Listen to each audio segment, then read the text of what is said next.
Welcome, golf fans, pursuers of knowledge and the almighty dollar. This is your golf guru bringing you the Sony Open DFS preview show and going to give you my favorite bets. Of course, as you have grown accustomed to, going to break down the course, give you all that information you need. We're going to show you some models, all the good stuff to get you start thinking for the next Hawaii event. And first off and foremost, thank you guys for stopping by. Again, give me about 30 minutes and I will get you guys through this and get your head start thinking about the guys that you want to put in your DFS lineups for this upcoming weekend or to quickly get in those bets before the odds maybe change in your favor. All right, here we go. First off, foremost, if you've not checked out PrizePicks, got to check it out. Again, did pretty well on the money side with these guys this weekend. Also, if you're in Michigan, they were actually, I just found out that they were trying to rule to get rid of these kind of prop online betting things, whatever you want to call it. And so the good news is, from what I see, all should be good with PrizePicks. But they are still offering you up to $100 match if you put in my promo code GolfGuru. And if you took my bets last week, I did a green in regulation, which I did not hit that. But the over/under for their finishing positions, I did the flex place. I need to hit 3 out of 4. And everybody came through. Colin Morikawa, of course, shot that 11 under on Sunday. Jordan, ended up over 13th. Patrick Reed also ended up over 13th. And Victor Hovland, was the disappointing factor. Just had a couple struggling rounds, and I don't even know where he ended up, like 30th or something like that. So that was kind of shocking. So Victor's, so far, his history at the Tournament of Champions is not good. I think the previous year was the 31st, and then this year was the 30th. So note to self. But again, sign up for PrizePicks. Use my promo code. If I get a spiff, which I do if you sign up, that's going into my Big Masters giveaway. All right, let's get into this. So real quick, let's recap the Century Tournament of Champions. Of course, my guy, Cam Smith, came through. Wire-to-wire winner, set all kinds of scoring records. Well, all these guys did. I mean, I told you guys it was going to be a bit of a putting contest. Anyway, they were going to go low. But I didn't even kind of correlate with what I told you, knowing how much rain fell, like almost 12 inches of rain over December, that course, that they were going to have ball in hand or preferred lies for the first 2 days, which you give these guys no wind, that course, with being able to pick clean in place, they're going to torch it. And they did. Of course, Cameron Smith, wire-to-wire winner, shot a 34. You had John Rahm, it's something if you shoot 33 under, set, PGA Tour records, and you come in second. And then even Matt Jones, which, it's kind of funny. I was looking at Matt Jones for a 6,000 player below. He's Australian. As you see, Cameron, a lot of the Australians do very well in these kind of Hawaiian events. I don't know if it's the wind. I don't know if it's the temps. I don't know what it is. They even asked, I think, the question, maybe to Leishman. And they just said, hey, it's the vibe. They just, they dig the vibe. It's very kind of laid back. And also, most of these guys from Australia putt very well. So it does fit that. But anyways, Matt Jones, I did not pick him. He was in a couple of my lineups, but still, from a DFS perspective, I did okay. Kind of like from the large GPP. I think I came close to breaking even on what I had in, and then did pretty well on the showdowns. But neither here or there. Matt Jones, went out and shot just 9 under, which I say just 9 under, because you almost had to shoot that each day to be, in the running to win this thing. But what was spectacular and miraculous is that on Saturday, Sunday, he goes out and shoots 23 under, which 23 under in any tournament, most of them, you're going to win it. It was just crazy. And so Matt Jones, of course, he shot the 61 opening round at the Honda, and then goes out and shoots a 62 to 61. So, of course, he's also in this tournament upcoming.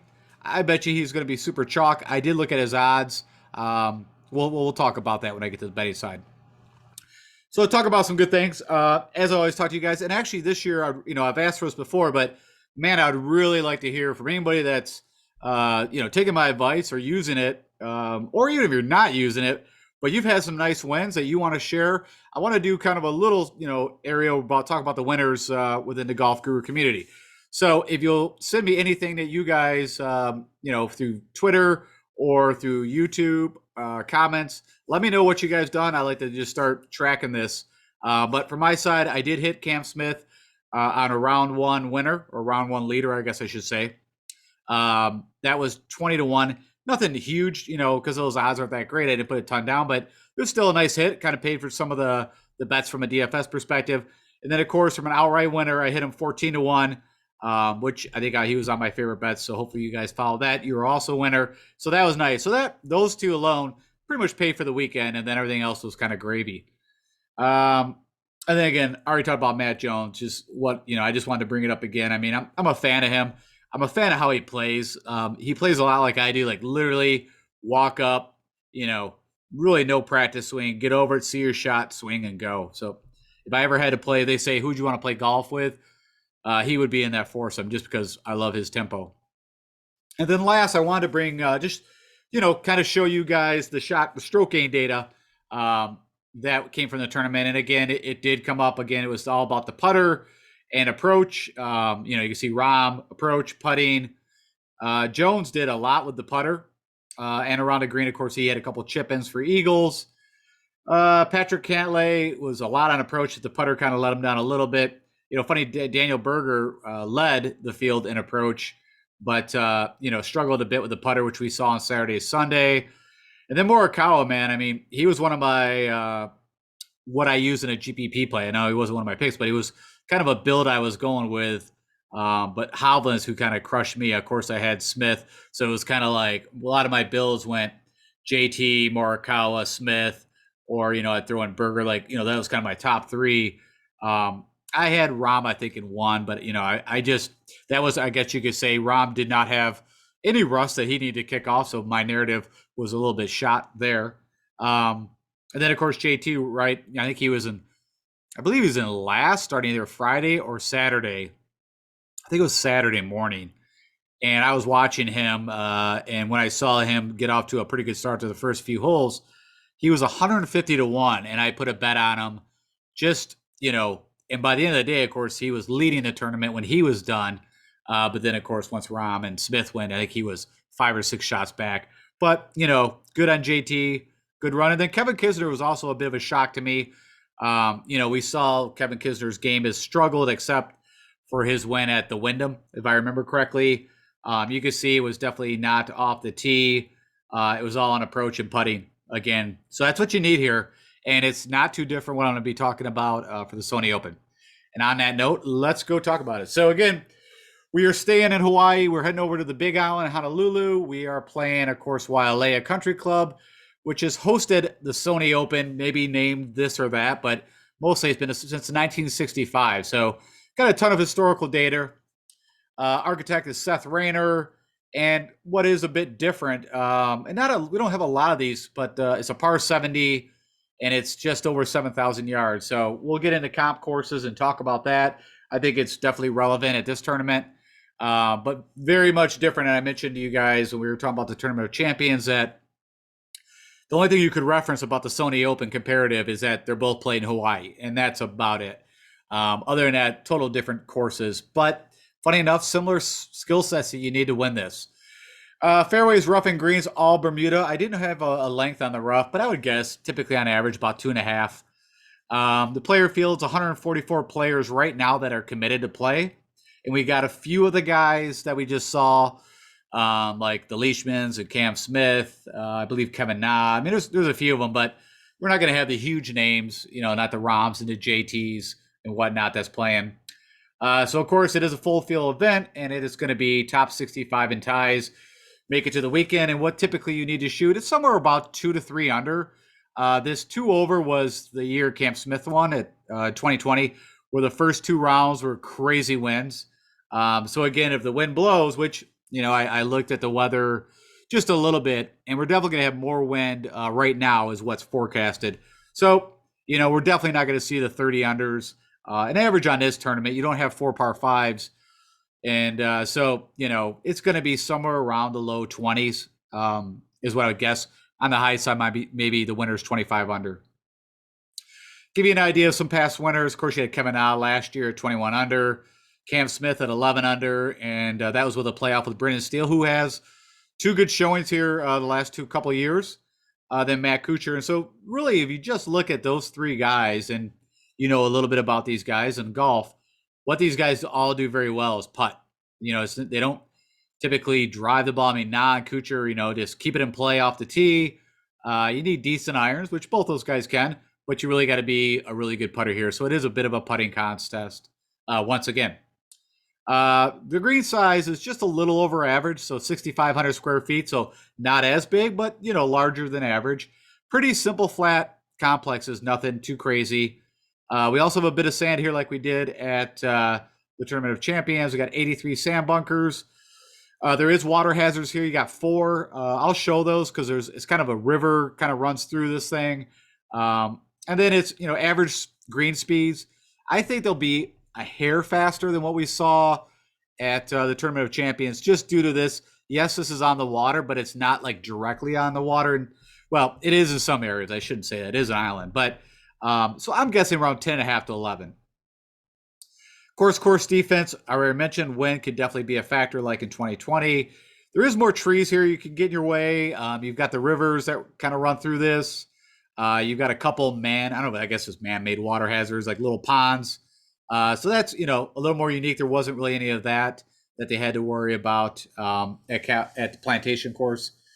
And then just some past notes just to jog your brain. Of course, last year, Molinari, Kokrak, and Neiman, who, Kokrak, I think he ended up dead last, which was a little shocking. But he did pretty well at this tournament last year. Him, Molinari, and Neiman came out in the first round, shot 62s, which I believe was the low for that tournament. Both par 5s here, 9 and 18, are both eagle opportunities. So you really need to, minimum get your birdies there. I already mentioned it is going to be a bit of a putting contest.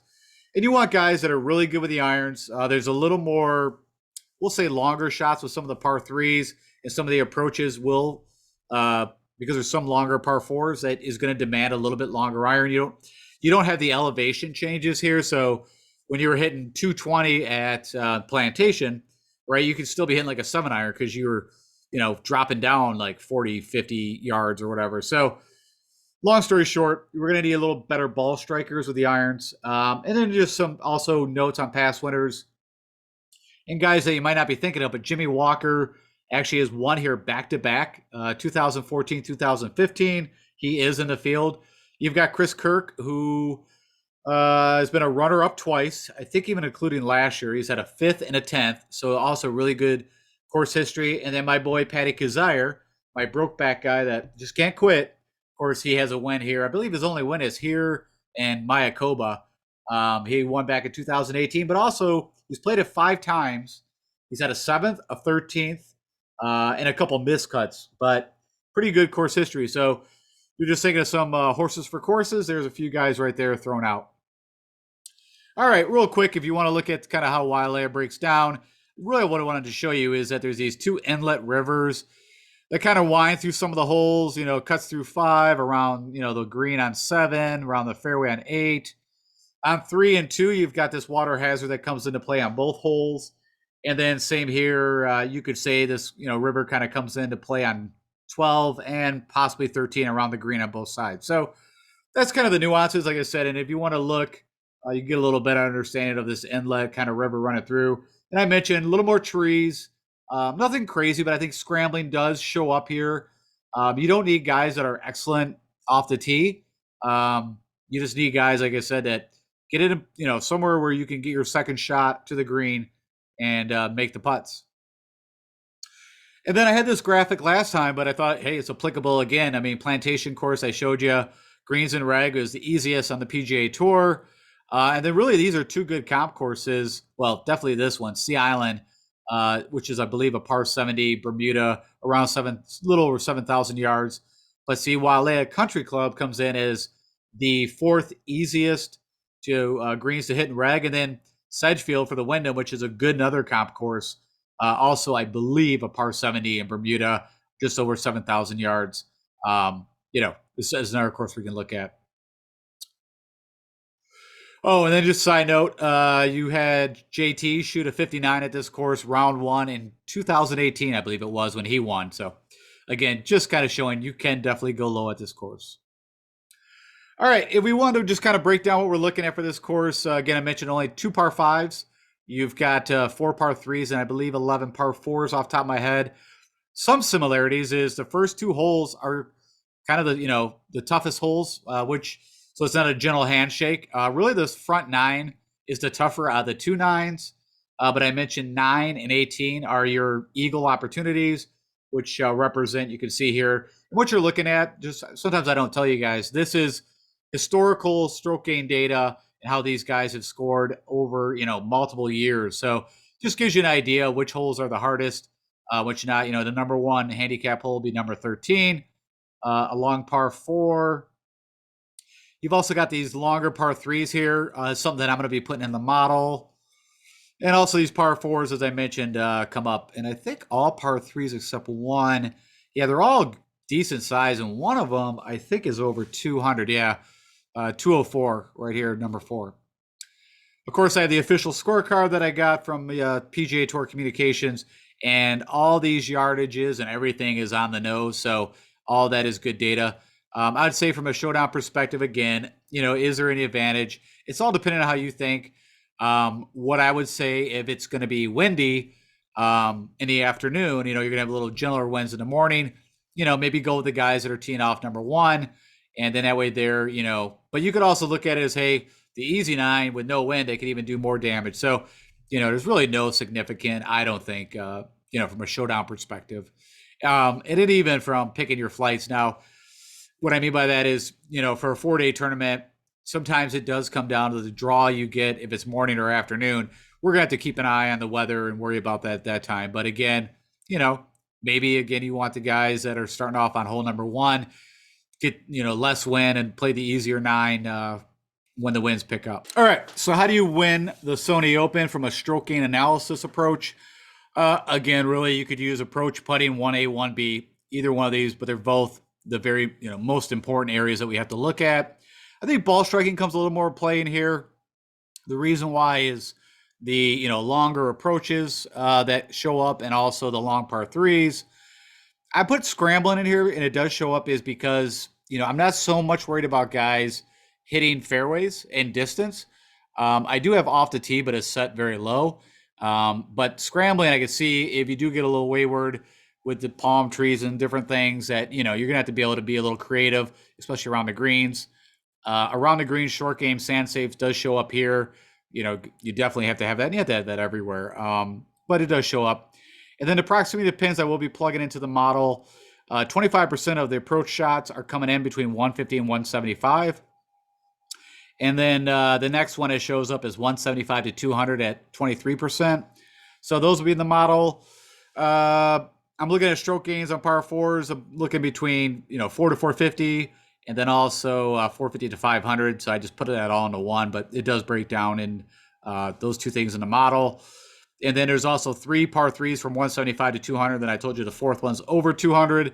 You're going to need to make birdies, and you're going to need to make eagles if possible on the 2 par 5s, 9 and 18. All right.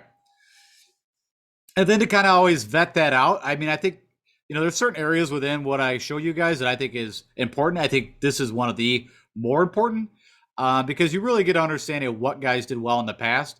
I'm looking at the past 2 years and looking at the top, kind of like 5 guys that placed. And of course, last year you had Kevin out, the winner. I mentioned Chris Kirk came in second. Joaquin Neiman was on this heater, right? That, he went to a playoff with the English the previous year at the Tournament of Champions, and then came here with great form, which is kind of rare, and almost won this. It's not easy going to back-to-back, hence Cam Smith.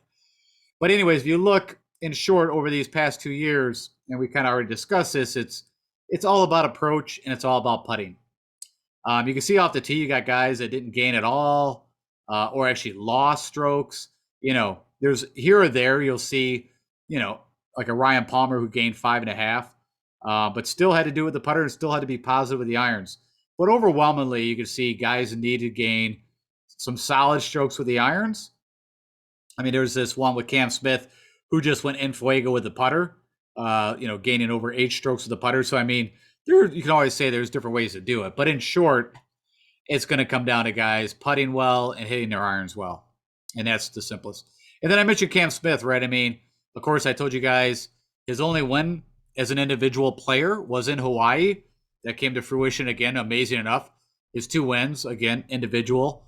both been in Hawaii. Again, not talking about the European Tour and all that, but if you just take the PGA Tour and remove the partnership events like the Zurich and whatnot, then his only wins have been in Hawaii.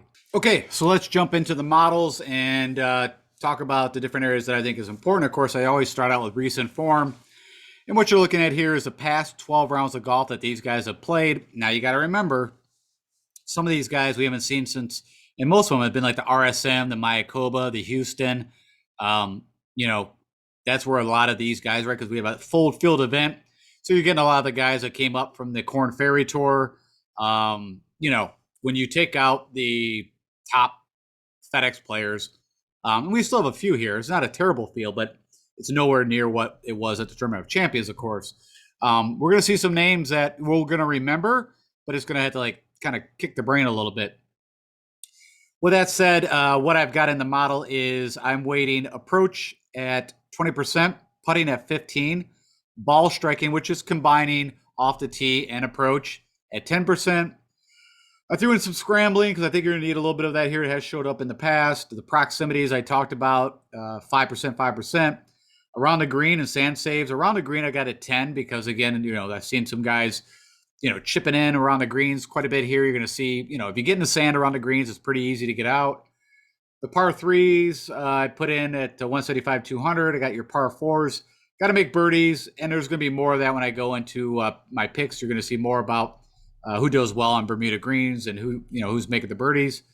And then, of course, I threw in off the tee just at 5% because, again, not as worried about that. I click that, run the analysis, and the guy who comes up number one, no shocker. Of course, this is pulling into Tournament of Champions data too, if they played. But you got Cam Smith up there. You got Alex Smalley, who had a really nice fall. Webb Simpson starting to show a little more life. I think he kind of had a very kind of a ho-hum 2021 season, but this course fits him, man. I mean, again, back to like Wyndham, there's certain courses where Webb Simpson has a good chance to win, like a Kevin Na. This is one of those opportunities for him. The Gooch, Damon, I think Denny McCarthy, we're going to talk a little bit about him, but I think he's very alive. Some of the Korn Ferry guys, are, you know, I mentioned Alex Smalley, you got Max McGreevy, Hayden Buckley. I don't really want to put Matt McNeely in that bucket. He's been around a little bit longer. But those are the kind of the guys from the Korn Ferry that, you know, had a really nice kind of season in the fall. And, you know, they also had pretty decent odds from a betting perspective. So someone that you might want to look at to get their first win could be this course. I do feel like, and I'll talk about this in the bets, that these full field events on this kind of a track really opens the door for the big odd winners. And I've got a few that I'm going to share with you guys. All right, the next thing is if you want to know who's done well at this course or this event in the past, the history of Wailea, this is the last 12 rounds they played on this course. The number one guy that comes up under my model is Mark Leishman. I thought Hudson Swafford was interesting that he pops up. And I looked, and he has done well here. I always kind of verify these models and information if I see something that kind of makes me a little curious. But Hudson Swafford, funny enough, does come up. Of course, Matt Kuchar is a previous winner here. Patty Kezire's won here. Nick Hardy's only played here once, but he had just a really good round. I think he ended up like a 12th or a 10th, something like that. Corey Connors, funny enough, I kind of told you guys, he's been putting well on Bermuda as an interesting play. Killer Keith, which I don't think of him fitting this course, but he did really well here last year. Ryan Palmer did pretty well here last year. Brian Stewart, funny enough, this is going back a ways. He's actually had like a top 5 at this course.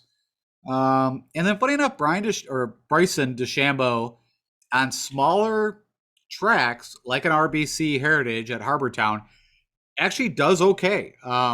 He did not do well at the Tournament of Champions. I did not get to watch a lot, but I know he actually lost strokes off the tee, which is just crazy.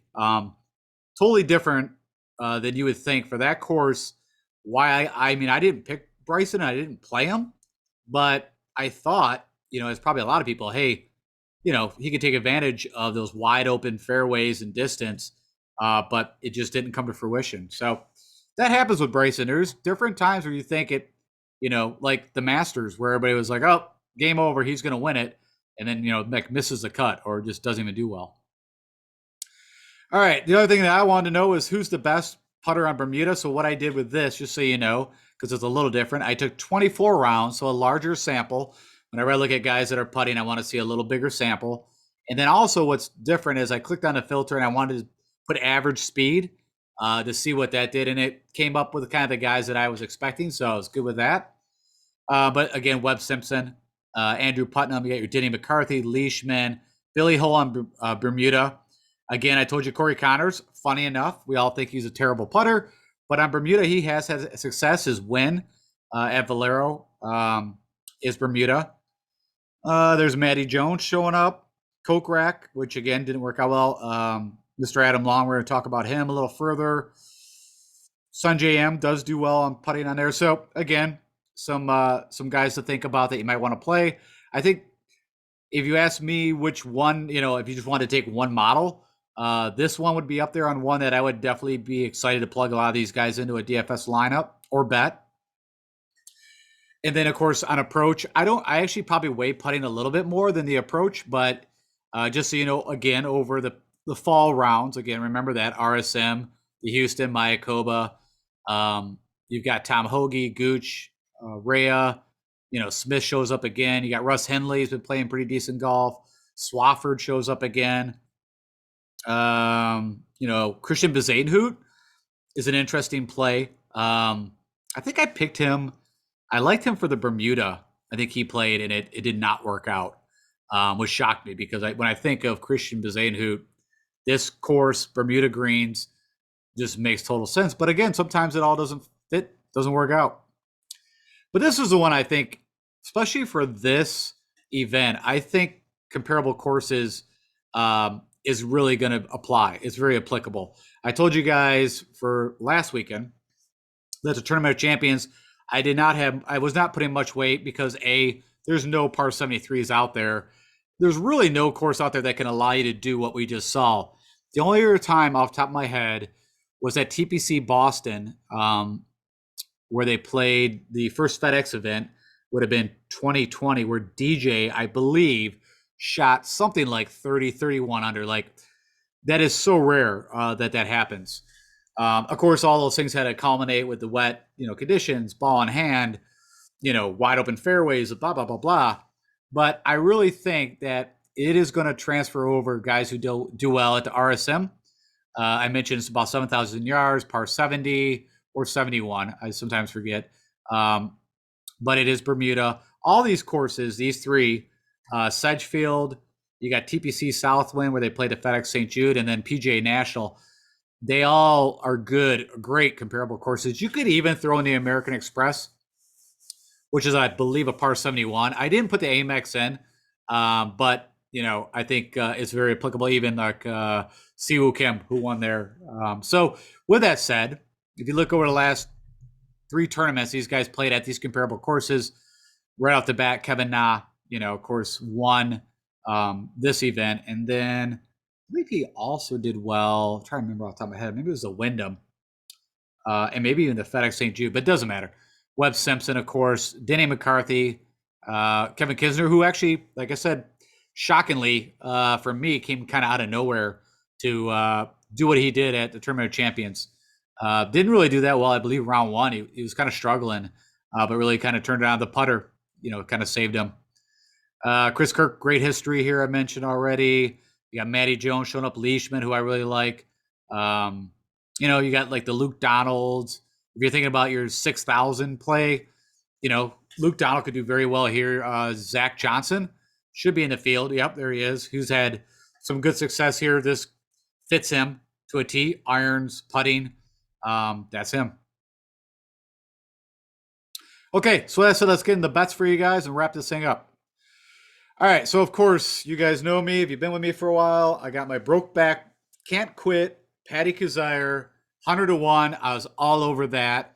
So I smashed that. I highly recommend. I mean, he's got a win here. And he had that great run in the kind of late spring in Texas, right? He had like a third and a fourth. I think it was the Schwab, and I can't think of the other one off the top of my head. But that was like really the golf that I was watching him play. And he was also, if you play Showdown, plug this guy on Sundays. I mean, I don't know if it's going to happen, but he had a run here for a bit. Didn't really matter how he played. If he made the weekend, Sunday came and he was posting like low 60s. So also a little side note with that.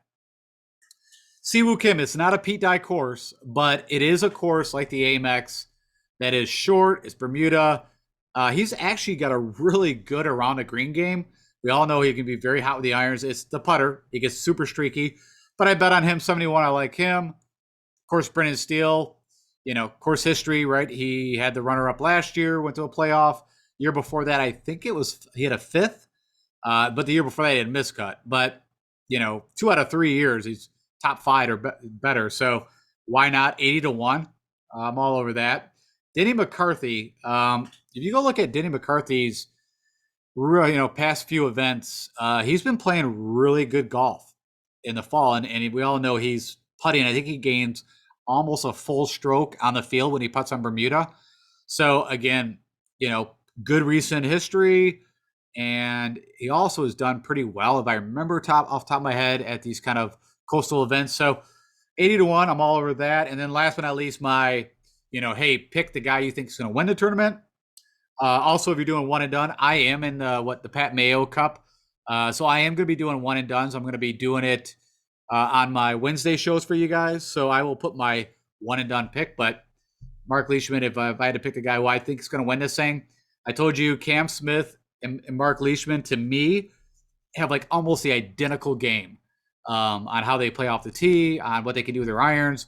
Really amazing short game. They're both from Australia, and they both can get wicked hot with the putter. And of course, Mark Leishman had a good outing at the Tournament of Champions.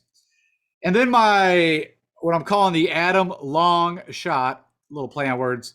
I want to give you guys one more bet that I just kind of was stumbling on. So I watched, of course, a bit of golf, and I remember when we get to these kind of coastal courses, how well Adam Long did. And I started to dive into it a little further. And what first shock, kind of showed me is I totally forgot that how well he's kind of played in the fall. So if you look at his past 6 events for Adam Long, this is ridiculous for Adam Long. A 16th at RSM, an 11th at Houston, a 22nd at Mayakoba. You can see he had the miscut at Shriners, but, that is what it is. You got to go super low there just to make a cut. What's also very unique is that almost all of these are Bermuda greens. So Sanderson Farms, RSM, the Houston, Mayakoba. I think the Zozo is bent, but I forgot. That's over in Japan.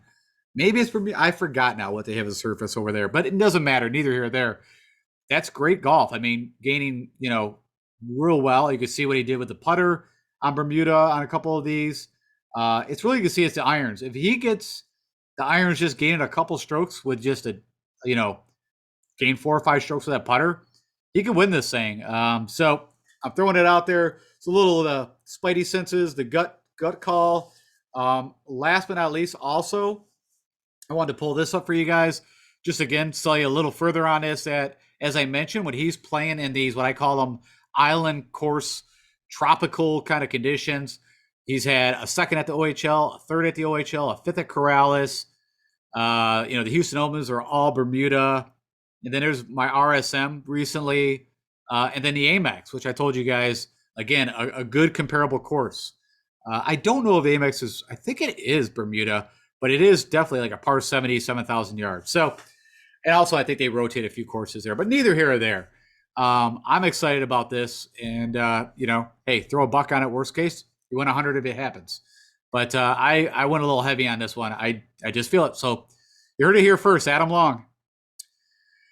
And that's it. That's going to be my preview show for you guys and give you my bets. And if you would do me the honors, as always, hey, if you like what I do, click the like button. Let me know if I can do something better. Let me know if there's something that you wish I would do better or do more of. Also, let me know in the YouTube comments. I'm 30 subscribers away from hitting 1,000, guys. Thank you to the guys and ladies that subscribed last week. Got like an extra 5 or 6, 7. If I can get like 10 per week, that's awesome. We'll get there. And as I mentioned, I am going to give a little side bonus, something. I haven't thought of it yet. It's going to be a creative something to whoever actually ends up being my 1,000 subscribers. So if you're listening to this, definitely could be you. So hit that subscribe button now. And anything you want to know from me that I can help you with, hit me up on YouTube comments. Follow me on Twitter. I'll give you all the updates from PGA Tour Communications with draws or anything that you guys need to know. I will let you know. All right. Best of luck this week. It was a good start to the season. I didn't really go into depth about the guys that I picked, but I had JT. I had, of course, the winner, Cam Smith. I had Burns, who did all right. Gooch, And Seamus Power, who did pretty well for 6,000. And Mickelson, I picked. That did not work out. He didn't end up dead last, but wasn't that great. And trying to remember who else I picked at the 6,000 range. We had Power, Mickelson. I'm forgetting one, but I don't think it was bad. I think it was pretty decent. So pretty good start to the season. I'm going to, of course, give you guys more picks this week because we have 144 guys. So talk to you guys tomorrow. Check me out for those picks. And have a great evening, guys. Talk to you later.